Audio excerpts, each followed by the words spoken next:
Oi, aventureiros da história! Bem-vindos ao nosso canal e vamos para mais uma aventura! Oi, pessoal! Hoje nós vamos falar sobre o verdadeiro Tiradentes. O Tiradentes que a gente conhece, o Joaquim José da Silva Xavier. Ele foi dentista, tropeiro, minerador, militar e conhecido como um dos mártires da Inconfidência Mineira. Mas afinal de contas, como era a cara do Tiradentes? Como o Tiradentes era? Era esse cara cabeludo e barbudo que aparece nos livros de história? Ou essa outra figura que é com o rosto limpo, cabelo bem penteado, aquele corte que na época era um corte militar? Na verdade, nós não conhecemos a verdadeira face do Tiradentes. Tudo que nós sabemos do Tiradentes é muito pouco e muita coisa inventada. Tanto esse Tiradentes que parece Jesus Cristo é uma invenção da República. A República tinha que inventar os seus mártires, sua fundação, seus mitos de criação. E escolheram o Tiradentes. O Tiradentes não era nem muito falado no tempo do Império, ninguém nem lembrava que Tiradentes existia. E essa outra figura que mostra ele como militar, com barba feita, jovem, um cara bonito, isso também é uma invenção, se inventou depois. A verdade é que ninguém sabe como o Tiradentes era. O único documento que nós temos sobre a aparência do Joaquim é um documento que fala que ele tinha uma boa estampa. Uma boa estampa, naquela época, era para dizer que ele não era negro. Era igual como se usava aqueles anúncios de emprego que precisava de uma pessoa com uma boa figura. Isso era para não empregar pessoas pretas. Então, Tiradentes, nós não sabemos qual era a sua aparência. E esse negócio que ele era dentista também é uma invenção. Porque o dentista não existia naquela época. A profissão de dentista não existia. Ele era cirurgião barbeiro. Na época, era dividido assim mais ou menos, desde a Idade Média. Havia um médico. O médico, ele não fazia cirurgia. Ele fazia o diagnóstico. Quem fazia cirurgias eram os cirurgiões barbeiros. E quem fazia os remédios era o herbarista. E o Joaquim, ele era cirurgião barbeiro. Ele aprendeu o ofício com o tio dele. Ele foi criado pelo tio durante muito tempo. Ele ficou órfão muito cedo. Ele era filho de português com a mãe escravizada. E ele ficou com pequeno sendo cuidado por esse tio, que era cirurgião barbeiro. Não tinha escola para isso. Você aprendia na prática. Você usava todo o conhecimento da época, de ervas. Muita coisa hoje é considerado placebo ou é até simpatia. Por exemplo, na época se você tivesse uma dor de dente, colocava em cima do dente cariado um dente de macaco. Aí diziam que isso passava dor de dente. Eles usavam uma série de coisas, láudano, usavam alho amassado, mas a higiene bucal era coisa muito precária ou inexistente nessa época. Os dentes eram horríveis, os dentes eram uma coisa medonha. Arrancar o dente era uma coisa assim de última instância. Então esse Tiradentes, provavelmente, o apelido surgiu porque havia um comércio de compra de dentes. Se comprava dentes na época, dentes para se fazer dentadura. As dentaduras eram feitas de madeira, de osso. A de osso geralmente usava o dente do burro para esculpir um dente humano. Usava-se também a dentadura de chumbo e dentes de pessoas. Eles compravam, geralmente os escravizados vendiam o dente para poder fazer um lucro a mais para a sua compra de cartas de alforria. Não quer dizer que o Tiradentes ele fazia dentaduras, mas alguém fazia as dentaduras. E ele foi também tropeiro. Ele conhecia toda a rota de Minas a Paraty, que era o caminho real, da onde vinha o ouro e subia as mercadorias.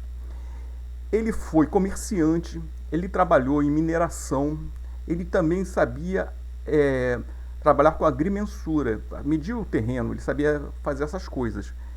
E ele não era um homem rico. Entre os inconfidentes, eu estou chamando de confidentes por causa do. A gente não fala mais em confidência mineira, a gente usa conjuração mineira. E ele daquela turma é vendido pra gente como se fosse um homem pobre. Mas eu vou colocar aspas, muitas aspas nisso. Ele era de uma classe média, ele não era pobre, ele não era um cara pobrezinho. Ele não tinha, realmente, não tinha dinheiro, estava sempre procurando um ganho. E quando ele entrou no Corpo de Dragões, os dragões eram uma tropa profissional de cavalaria ligeira que Portugal usava em Minas Gerais para fazer a patrulha do caminho real, reprimir os bandoleiros, também para cobrar o imposto tal da derrama, o quinto, os dragões iam junto com o cobrador de impostos para receber esse dinheiro. Tanto que quando existe a revolta, os dragões eram os principais responsáveis por reprimir a revolta em Minas. O Joaquim, ele era um cara, como não tinha dinheiro, ele tinha que comprar patente. Ele nunca passou de alferes por causa disso. Ele não tinha dinheiro para comprar patente. Quando você entrava no Corpo de Dragões, você comprava não só o cavalo, como o armamento e o fardamento. Depois que vinha o dinheiro, descontavam isso. E as patentes, se você não fosse um homem rico, um fazendeiro, você não ia ganhar essa patente sem comprar a patente. Então Tiradentes sai do Corpo de Dragões, entra em contato com os revolucionários, e ele foi escolhido exatamente por ser um cara da classe média. E o que ele tinha para oferecer, tanto que ele entra na maçonaria nessa época, ele não era maçom desde sempre, ele entra na maçonaria antes de entrar no grupo de conjurados. E como vocês sabem, não existe maçom pobre. Não existe, eu vou dizer que todo maçom é rico, mas maçom pobre não existe. E ele foi escolhido porque era um cara que tinha trato com o povo. Ele conseguia conversar com as pessoas de uma classe mais baixa, que coisa que os conjurados eles não eram, eles eram da elite. Todos eles eram filhos de fazendeiros, estudaram em Lisboa, eles fizeram uma educação nos colégios jesuítas. Eu acho muito complicado pensar em Tomás Antônio Gonzaga, o Marília de Dirceu, no meio dos soldados sujos, fedorentos e cobertos de sangue e pólvora, liderando esses caras. Eu acho meio complicado pensar nisso. O cara era um intelectual, era um revolucionário cheiroso. E ele não tinha um trato com o povo.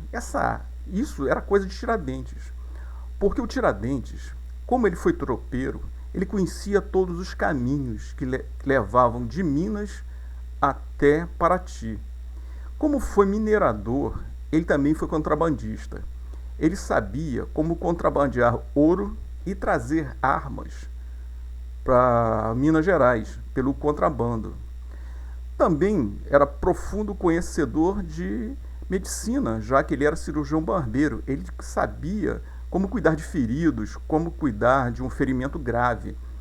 Então, hoje, Tiradentes seria um oficial, um cara de tropas especiais. Era um cara muito bem treinado. Não era o único militar entre os revolucionários mineiros. Tinha outros militares, tanto que o comandante dos Dragões fazia parte dos insurgentes. Só que ele deu azar. O azar dele, que ele falava muito. Ele era muito tagarela, falava demais. Quando ele foi preso, ele tinha jurado o governador que estava no Rio de Janeiro de morte. Mas ele não jurou o governador de morte por causa da Revolução. da Inconfidência Mineira. Ele jurou por causa de um problema pessoal que ele teve de uma obra que ele ia fazer e não conseguiu passar na licitação. E dizem as más línguas que ele foi amante da mulher do governador. Mas isso aí é fofoca histórica. Isso aí não tem nenhuma uma comprovação realmente histórica sobre isso. E o Tiradentes, que a gente que vê com essa cara de Jesus Cristo, como eu falei antes, foi uma invenção dos republicanos. A cara limpa do Tiradentes é mais provável que ele tivesse um rosto barbeado. A gente não sabe se ele usou barba durante o período que ele foi tropeiro, que ele foi minerador, a gente não sabe. O que se sabe é que quando fizeram o inventário das coisas que ele tinha dentro da cela depois da morte, encontraram uma navalha. Essa navalha era usada para ele barbear o rosto. Mas se ele tinha um bigode ou não, isso é uma coisa que ninguém sabe. Porque os oficiais, você dos dragões, a partir de um ponto você podia usar bigode. Igual hoje nas Forças Armadas. Depois de sargento, é permitido que você use bigode. Então, Tiradentes, a gente não sabe disso. Então, essa imagem que nós temos de Tiradentes é uma imagem inventada. Isso foi criado. E os 12 inconfidentes também. Esse negócio de ser 12 inconfidentes é para ligar a imagem dele do Cristo.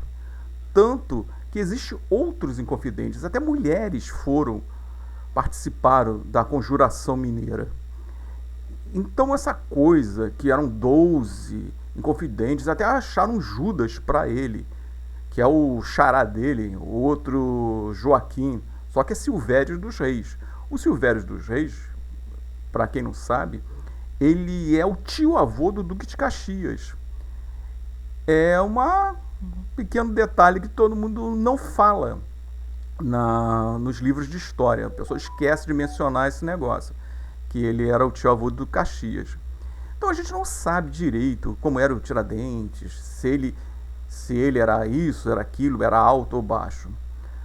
Se calcula que ele devia ter 1,70 m, porque existe como ele foi esquartejado, existe uma tumba que é numa cidade aqui do Rio de Janeiro, que no interior do Rio, que existe a tumba de Tiradentes. Lá tem os 2 braços de Tiradentes. E mediram o braço, aí fizeram um cálculo que ele devia, o dono daquele braço tinha 1,70 m, por aí. Que é uma coisa interessante para aquela época, né? Um homem de 1,70 m no Brasil daquela época era um cara considerado alto. Mas existe até a dúvida da morte de Tiradentes. Existe gente que acredita que ele não morreu, porque quando ele apareceu para ser enforcado, a população achou o Tiradentes muito jovem para um cara de 49 anos. Ele morreu com 49 anos, então acharam ele muito novo para aquilo. E existe outro detalhe. Existe uma conta que é chamada a conta do Carrasco. O Carrasco calcula o tamanho da corda pela altura da pessoa. Se você não calcular direito, quando abre o patíbulo, não quebra o pescoço. Tanto que o Tiradentes aconteceu isso. O patíbulo foi aberto, ele caiu e não morreu na hora, ele ficou esperneando ali. O que aconteceu? O Carrasco teve que pular nas costas dele para ele poder quebrar o pescoço. E existe um livro, eu acho que é dos anos 60, que fala sobre esse assunto, que Tiradentes não morreu hoje, Praça Tiradentes, aqui no Rio de Janeiro, ele não morreu no Brasil, ele fugiu para Portugal junto com sua mulher e o seu enteado, porque encontraram uma assinatura dele na França muito tempo depois, mas isso já é uma outra história. Gostaram do vídeo? Acharam legal? Então dê um like, acompanhe o canal, indique para os seus amigos e até uma próxima aventura.